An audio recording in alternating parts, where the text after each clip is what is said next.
শুনশান নীরবতা, আর বৃষ্টি, মেঘলা আকাশ, রাস্তায় কোনো জনমানব নেই।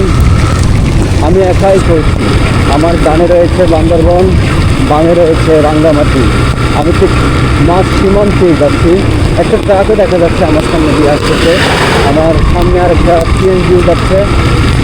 এই বৃষ্টিতে উপভোগ করার মতো একেবারে অনেকটা ভয়ঙ্কর এবং চ্যালেঞ্জিং রাস্তা বলতে চলে।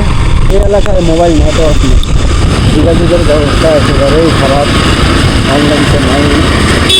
যেভাবে চলাফেরা করছি, আল্লাহ বাদশা মহান আল্লাহ তালাই এরপর যেন চ্যালেঞ্জিংভাবে পাড়ি দিতে পারেন।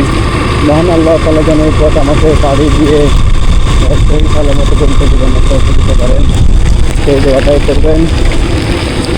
খুব বৃষ্টি একেবারে একেবারে দেখতে গেলে খুব একেবারে খুব আনন্দ উপভোগ করছি বৃষ্টিতে। আর বলা যাচ্ছে না, এখানে কোথাও তো দাঁড়ানোর কোনো সুযোগ নেই। আর কোথাও দাঁড়িয়ে যে একটু দাঁড়াবো, কোথাও দাঁড়িয়ে যে একটু রেস্ট নিব, কোথাও দাঁড়িয়ে যে একটু বৃষ্টির জায়গায় একটু দাঁড়াবো, সেই সুযোগটাও নেই। দুপাশে পাহাড়, মাঝখানে সরু পথ, সেই পথ দিয়ে পাহাড়ের পথ পাড়ি দিচ্ছি।